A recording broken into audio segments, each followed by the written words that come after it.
Hello, sleepy friends. You can be my friend even if you're not sleepy. I just like the way that sounds.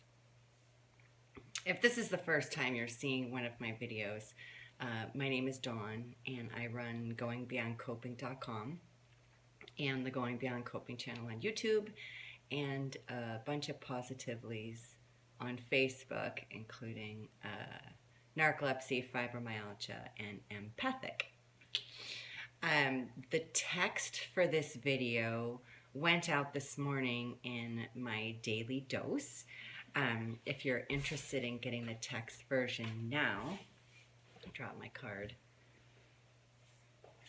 You can go to goingbeyondcoping.com and use the search bar for the word dose. You don't need the little thingies on the other side, just the word dose.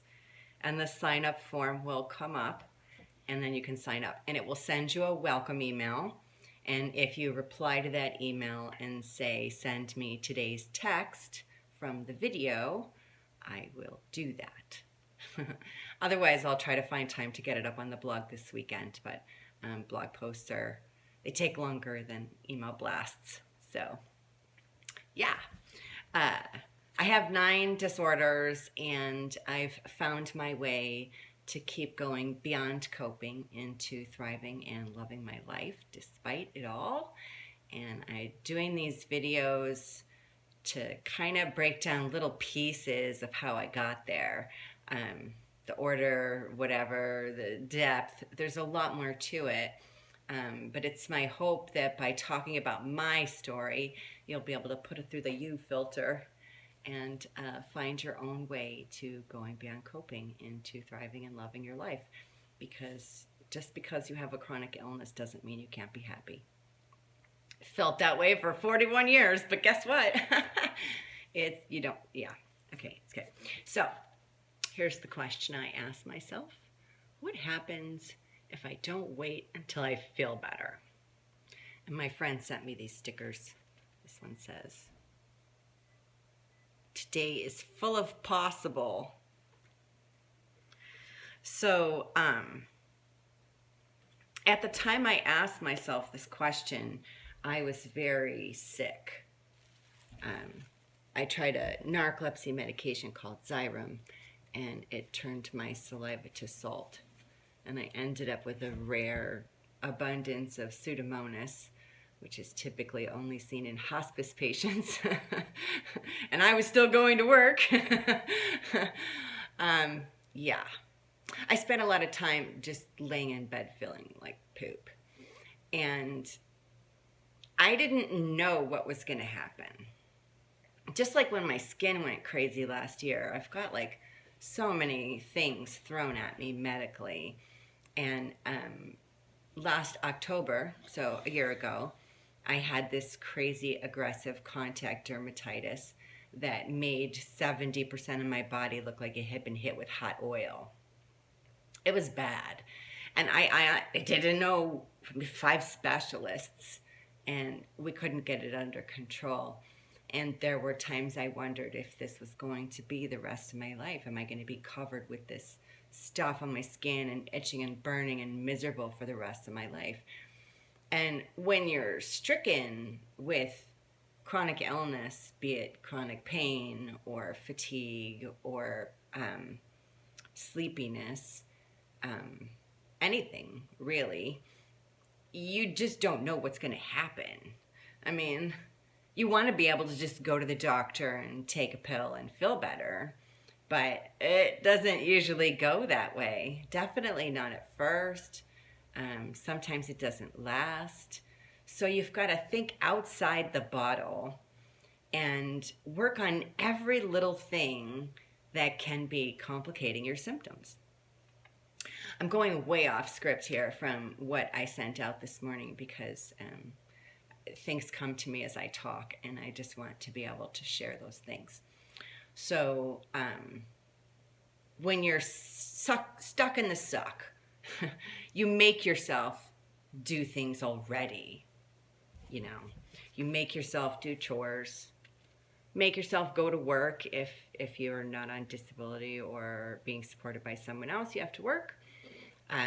Hygiene, you've got to be presentable in public, and feeding your face. If you don't eat, you'll die. So you make yourself do those things, and you find the strength, whatever, to do those things. So what if you applied that same thought to good things? I mean, if you can make yourself do chores, you can make yourself play music, you can laugh at something. I can't read backwards. You can paint your toenails, unless you're half asleep. Don't paint your toenails when you're half asleep. That would get messy. But if you're just having a day and you don't want to get out of bed, it's a great time to paint your toenails. You let them dry and just lay there. There's always something that you can find to make yourself better mentally, if not physically. So back then, let's see, I was only on the medication for 42 days, but the effects lingered long after. And I was on public assistance at the time, and my doctors were those kind of doctors, and no one had any idea what was going on. And eventually, through my own research, actually, my husband saw someone in one of the narcolepsy groups talking about their Sjogren's symptoms, and I had woken up the beast that is Sjogren's. So that happens with autoimmune diseases sometimes. Another illness, while you've already got an autoimmune disease, can kick off another autoimmune disease. And that's why it's so important to not only try to keep your meatsuit healthy, but also to keep the cockpit healthy, because you're piloting this ship, and the better you feel about yourself, your life, your circumstances, your prognosis, your future, the easier anything is to deal with. You have more hope. You have more drive to go look for stuff, right? Like when you're just like, you're not taking anything new in. And the only way you can grow is by the things that you read and watch and the people that you meet. It's the only way people have growth in their life, to learn about new things, try new things, hear about other people's experiences, etc. So if I'm always going to be stuck in the suck, I might as well stop waiting. If you don't know if you're ever going to get better, what are you going to do? Sit there in your bed for the rest of your life just feeling sorry for yourself is not a good idea. In the ABC of options, that one shouldn't be on there, because your heart is beating and your brain is functioning, and even though it's not functioning properly, it's still functioning. You can still find a way to connect to living, no matter how small it might be. If you make your habits joyful ones, you'll be giving yourself little influxes of happiness all the time. So you're laying in your bed and you can't really do anything, but you can talk to a friend, you can comment on a post, you can go find other people's happy messages. And while you're looking at people feeling bad, and you get that FOMO, that fear of missing out. Oh, darn, they're going to the cabin again, and I don't get to go again because I'm too tired to go to the cabin. And that's hard. It really is. It's hard. But if you turn it around to joy of missing out, which, if your habits are joyful, you can find other things to do that are just as joyful as going to the cabin would have been, right? Using the cabin. I don't know anyone who has a cabin. I'm just using that as an example of something you might be invited to do. I often can't make birthday parties, especially if they're in the middle of the week. So lunch the following weekend, another day, before, after, whenever. I don't feel like I'm missing out on things I can't go to. I put it first in my head that I'm taking care of myself. I have a friend who I love hanging out with, and she's always telling me that she loves how much I put myself first. And that's not typical. Not typical at all. Often putting yourself first is seen as selfish, and it's not. Because if you put yourself first and take care of your meat suit and what it needs, then you've got more go juice to give a better version of yourself to other people. So you can go and be symptomatic and be crabby about it and make other people have a miserable time. Or you can stay home and feel better that, you're taking care of what your body needs. So what can you do when? That's the question, right? Because we want to be doing something. We don't want to just be sitting there swirling in our pit of misery. We have all done that, even me. I still have episodes where I call it despondency, and I just can't get anything out. And it's chemical, sleep deprivation messes with the chemicals in your soup that produce wakefulness and control your temperature in your body, and happiness and dopamine and endorphins and adrenaline, and all that stuff is moving around. And the more you can feel better in your head, the more it helps those other things. If you're not thinking about things that make you anxious, you're less likely to be anxious, so you're less likely to activate your fight or flight. You're less likely to have that adrenaline rush that pits in your stomach and wakes you up for a minute and then sends you reeling for the rest of the day. That's all controlled by thought and emotion. So if you're thinking good things and you're feeling good, you're less likely to have anxiety. Unless you have a chemical imbalance, and I'm not a doctor or a mental health professional. I'm only speaking from my own experience. So what can you do? You have no energy, low energy, you're feeling meh, you're feeling okay, or you're feeling good. Good only happens for me a couple of hours a day. Like right now, I'm feeling pretty good. And this will last until about 2 o'clock, where I come home and sleep. And then I'll wake up and I'll have another couple of hours of feeling good. The rest of the day, I'm at okay, meh, or below. And that's just the way it goes. So you want to run some experiments with yourself. What can you do when you feel low? Like even when you feel no, right? I can't stay awake. In this moment, I can't stay awake. I'm cranky, I'm tired, I'm hurting, whatever. Pop in some headphones and pump in something that's going to soothe you, like some meditation music or a podcast, a YouTube video, your favorite music, and just listen. I have this one album, Soul of Healing Affirmations, and I listened to it every nap for like 2 years. And I did it because I love the content, first of all. And second, it helped me keep time. So it was done alphabetically, A, B, C, D. Each segment in the audio track had its own letter. So it's 11 o'clock, I need to take a nap. I dance on the line between awake and asleep a lot. So I never really know if I'm asleep until I actually wake up. It's weird. So I can lay there the whole 40 minutes feeling like I didn't sleep at all. But I did, because when the alarm goes off, I know I woke up. So listening to something, if you go to sleep listening to A, and the next thing you realize you're on, J, and you didn't hear anything in the middle, you fell asleep. So that would help me with that. If you don't take care of your meat suit, it's going to break down even more.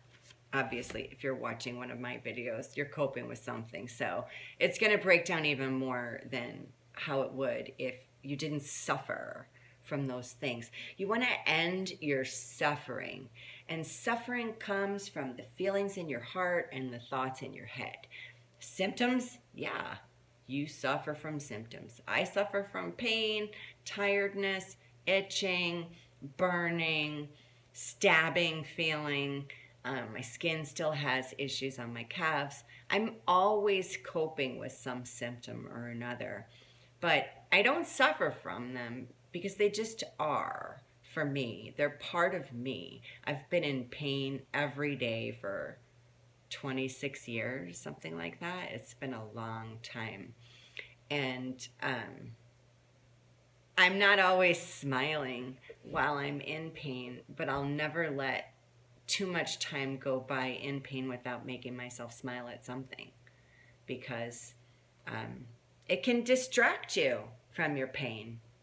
It can distract you from the fact that you can't go to the cabin this weekend, or you can't stay awake long enough to watch a whole TV show, or whatever it is.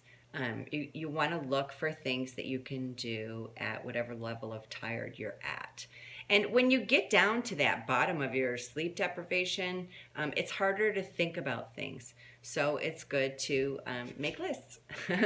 I love lists. Lists are great. Okay, so what can you do? You can make a list of things you can do, or make a list of anything that you want, really. You can make a gratitude list. You can make a list of groceries that you need. You can make a list of chores you want to accomplish, whatever. I mean, you could even do it on your phone so you don't have to write. You can do self-care things. Listening to stuff is a great self-care thing. TED Talks and motivational speeches, and just keep pumping that good stuff into your head. Even if you don't believe it while you're listening to it, just keep listening anyway. That stuff stays in the subconscious, and 10 years from now you might find yourself going, oh yeah, I remember watching that video. Now that really helped me. Meal planning.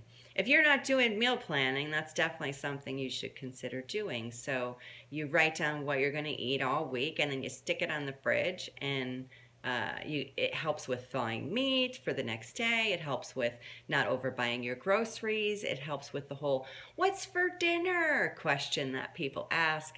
And it keeps you from opening the fridge and staring into it like it's an abyss, wondering what to make.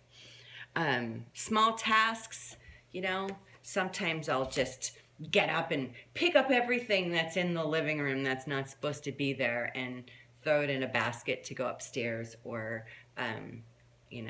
make my kid take it upstairs. I have pots and the stairs are hard for me, so I try not to take them too often. Some more things. You can listen to uplifting things. You can get a sleepy hobby. What can you do when you're half asleep? I have a word puzzle game on my phone, and you just touching the letters to make words in like a crossword pattern.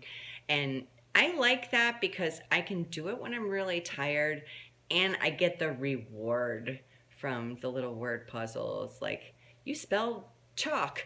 Excellent!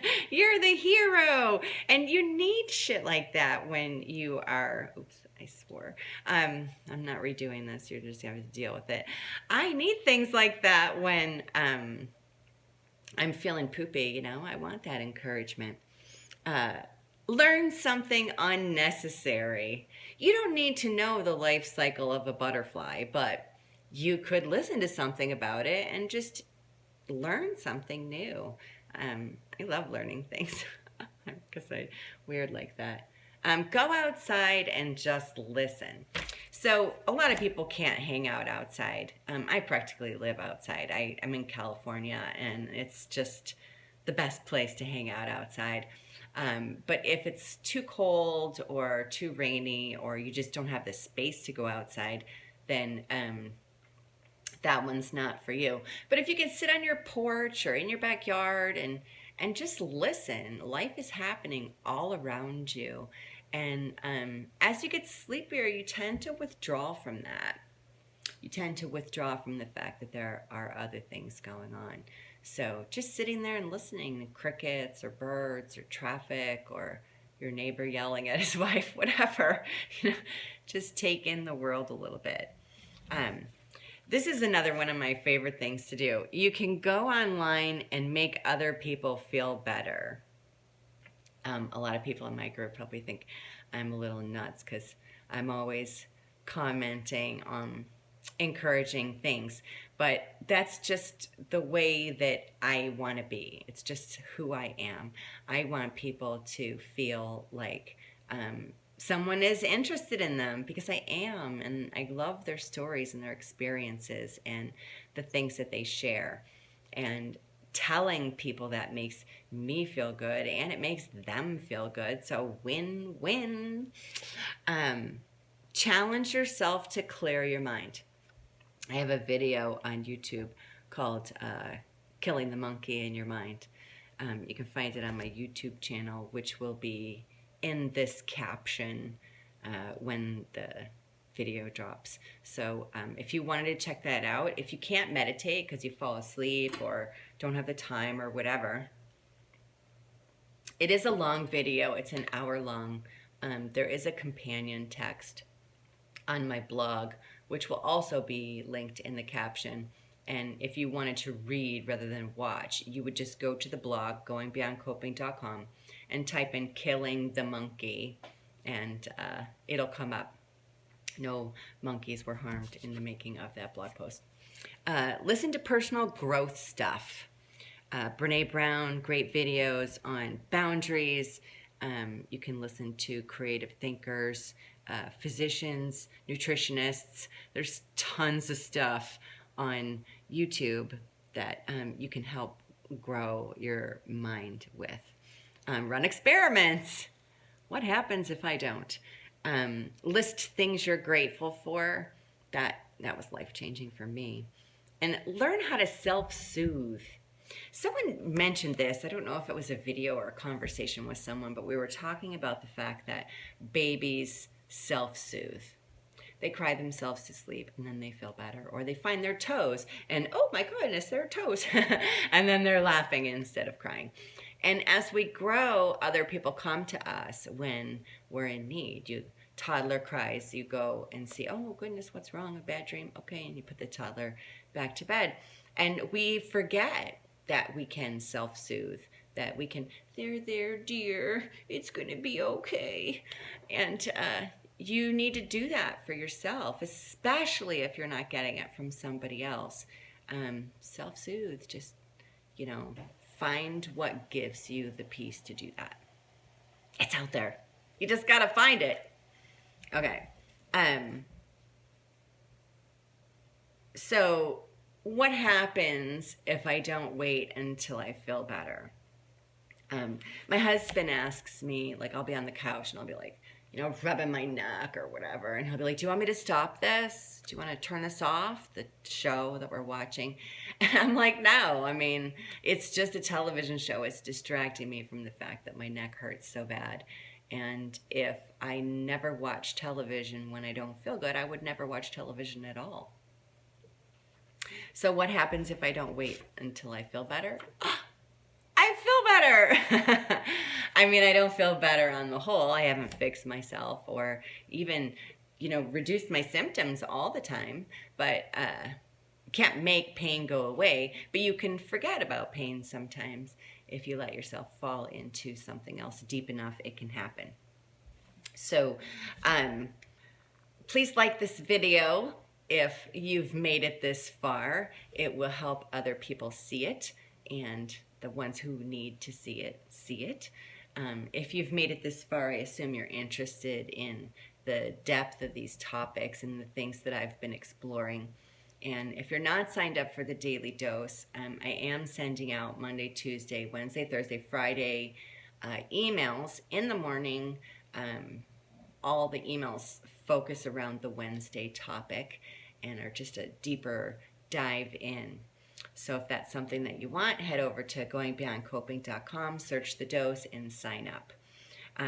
I have a page on Facebook called Positively Empathic, and in the last month or so, as I've been putting these videos together, I'm realizing how many things I can do for empaths along these same lines of questions I asked myself and the answers that I found when I asked them.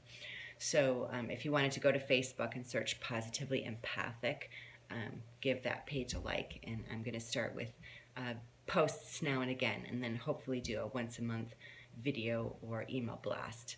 But that will be a separate list. So not the dose list, a different list. That's it. I'm going to wrap it up. I hope you have a great day. And I hope that even if you're stuck in the suck, you don't wait until you feel better to find something to love. Make it a great day, people. The choice is always yours.